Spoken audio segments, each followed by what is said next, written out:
नमः सिद्धेभ्यः। ओम नमः सिद्धेभ्यः। जितेन्द्रिय जित मदोभने जित भव विजित कषाय। अजित नाथ जी को नित नमो हरजित दुरति पलाय। को पल पल पल को पले बन में ऋतुपति आय। पुलकित मम जीवन लता मन में जिन पद पाय। देवादिदेव 1008 बंदा जी के अतिशयकारी चैतन्य चमत्कारी अजितनाथ भगवान की परम पूज्य 108 आचार्य प्रवर गुरुवर श्री विद्यासागर जी महामराज की 3 कम 9 करोड़ मर्यादों की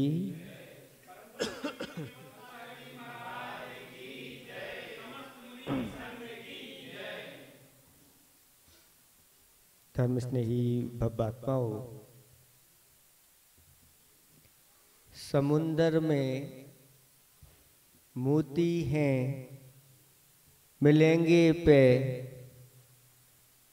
समुंदर में मोती हैं मिलेंगे पे लगा डुबकी।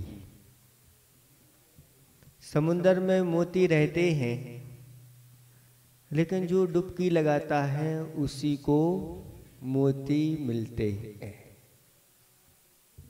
ऐसे ही एक व्यक्ति वह समुंदर के किनारे खड़ा हुआ देख रहा है। किनारे पर पानी बहुत भरा हुआ है, गहराई है, और देखता है कि एक बहुत बेशकीमती चमकता हुआ रत्न पानी के अंदर दिखाई दे रहा है। और उसने आजू बाजू में देखा कोई दिख नहीं रहा है और इसको प्राप्त कर लिया जाए। और जैसे ही वह डुबकी लगाता है, गहराई तक जाता है, हाथ में कुछ भी नहीं आता। ऐसे करते बार बार फिर दिखाई, इस पानी जैसे ही थमता और फिर दिखाई देने लगता, और बार बार डुबकी लगा रहा है, लेकिन हाथ कुछ भी नहीं आ रहा है। आखिर क्यों? समुंदर में मोती हैं मिलेंगे पे लगा डुबकी। डुबकी भी लगा रहा है और देख भी रहा है कि वहां पर है, फिर भी जब अंदर जाता है तो हाथ में कुछ नहीं आता। आखिर एक साधु महाराज वहां से निकलना होता है और पूछते हैं, क्यों भाई आप हताश उदास दिखाई दे रहे हैं, क्या बात है? लेकिन उसने कुछ बताया, क्योंकि अगर इनको बता देंगे तो ये ऐसा नहीं, ये डुबकी लगा करके उसको प्राप्त कर लेंगे, क्योंकि मुझे तो मिला नहीं है। बहुत देर हो गई, जब बताना नहीं चाह रहा है, पानी थम गया, तो साधु महाराज ने भी उधर दृष्टि डाली और साधु महाराज ने देख लिया।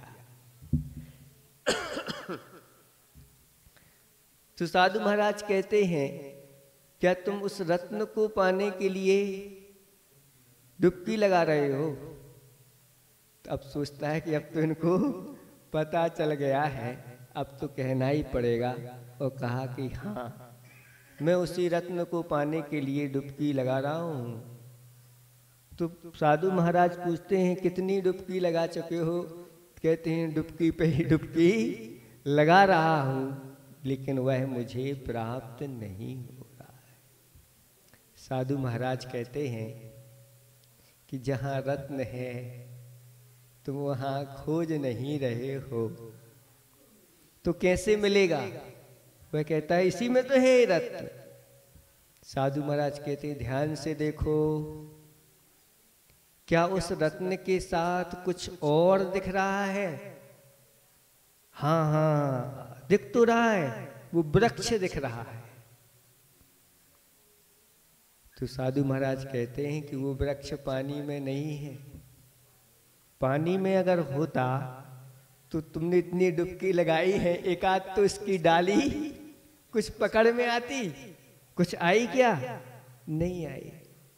तब साधु महाराज ने कहा, देखो ये किनारे पर वृक्ष है, इस वृक्ष की छाया इसमें पड़ रही है और उसी वृक्ष के ऊपर वह रत्न रखा हुआ है, उसी की ही छाया इसमें पड़ रही है और आप डुबकी इसमें लगा रहे हो। जाओ ऊपर चढ़ करके उस रत्न को ले लो।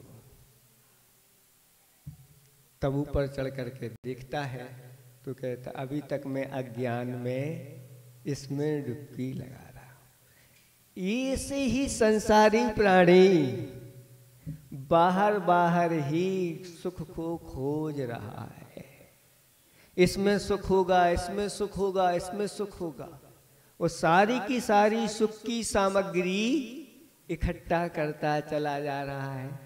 मकान बनवाता है कि मकान में सुख होगा, दुकान बनवाता है तो दुकान में सुख होगा, और अनेक प्रकार की गाड़ी वगैरह है, मोबाइल वगैरह है, और वस्त्र हैं, आभूषण हैं, अनेक प्रकार की जो जो घर में चीजें चाहिए है, और उन सबको इकट्ठा करता रहता है कि इससे मुझे सुख मिलेगा।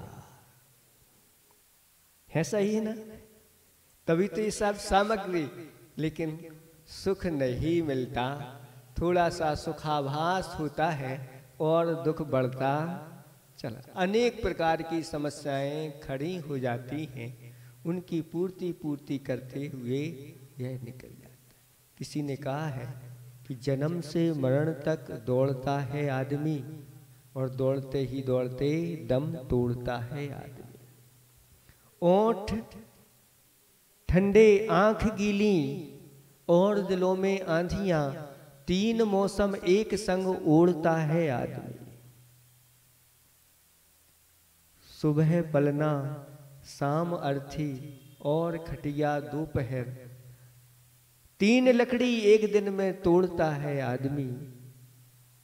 एक रोटी, दो लंगोटी, चार गज कच्ची जमी, तीन चीजें जिंदगी में जोड़ता है आदमी, और दौड़ते ही दौड़ते दम तोड़ता है। यहाँ विश्वास कितना आदमी को मौत पर है, यहाँ विश्वास कितना आदमी को मौत पर, और मौत के हाथों सब कुछ छोड़ता है आदमी। दौड़ते ही दौड़ते दम तोड़, सब कुछ जोड़ता चला जाता है और मौत के हाथ सब कुछ छोड़ करके चला। धर्म स्नेही भपात्माओं, यह सुख हमारे भीतर ही विद्यमान है। ये बाहरी चीजों में सुख नहीं है, ये तो सब सुखाभास हैं। हमारे अंदर बैठा हुआ जो आत्मा है वह अनंत सुख का खजाना है। इसके ऊपर जो श्रद्धान कर लेता है, कहते हैं आत्मा के ऊपर श्रद्धान किए बिना और फिर ये सब चीजें करते हैं तो वह सार नहीं निकलता। आत्मा और परमात्मा का श्रद्धान जो करता है, जिससे परमात्मा का स्वरूप है, अरहंत सिद्धों का स्वरूप है, ऐसा ही स्वरूप मेरे अंदर भी विद्यमान है। ऐसे आत्म सिद्धांत के साथ उस स्वरूप को प्राप्त करने के लिए फिर जो जप तप पूजा पाठ व्रत आदि आदि दान आदि किए जाते हैं, उसके सब सफल हो जाते हैं। नहीं तो कोई व्यक्ति है और सूप में तुस लिए हुए है, तुस जानते हैं आप लोग, छिलके छिलके छिलके हैं उस सूपे में से, और उसको उसमें से दाल निकालना चाह रहा है तो कहां से निकलेगा? अगर उसमें दाल हो और उसमें छिलके हों तो छिलकों को अलग कर दूं, दाल तो कम से कम लेकिन छिलके ही छिलके हों तो व्यर्थ फटकना उसका हो जाता है, कोई फटकने का सार नहीं। और कोई मान लो तुसों को कूट रहा है ओखली में और उनमें से सोच रहा है कि कहीं चावल के दाने धान आदि के निकल आए, तो कैसे निकलेंगे? नहीं निकलते। उसी प्रकार से सम्यक दर्शन के साथ या सम्यक दर्शन के बिना अनेक क्रियाएं की जाती हैं, उनसे सार नहीं निकलता जैसा निकलना चाहिए। आचार्य भगवंतों ने कहा कि दान, पूजा, शील, उपवास ये सम्यक्त के साथ किए जाते हैं, आस्था के साथ किए जाते हैं, तो ये स्वर्ग और मुक्ति के लिए कारण होते हैं। और अगर सम्यक दर्शन के बिना किए जाते हैं तो यह संसार के कारण होते हैं। सांसारिक संबंधी वस्तुएं तो मिल जाती हैं, अच्छी अच्छी चीजें मिल जाती हैं, लेकिन उनमें लिप्त हो जाते हैं और फिर वह उन लिप्त होने के कारण से जो पाप का संचय होता है वह दुर्गति में ले जाता है। ऐसे चक्रवर्ती भी हुए हैं जिन्होंने 6 खंड का राज प्राप्त किया और 9 निधियां मिली, 14 रत्न मिले, सारी विषय भोग की सामग्री मिली, लेकिन उस विषय भोगों में ही लिप्त होकर के मरण को प्राप्त हो गए। सब कुछ यहीं छूट गया और जाकर के 2 चक्रवर्ती नरक में गए।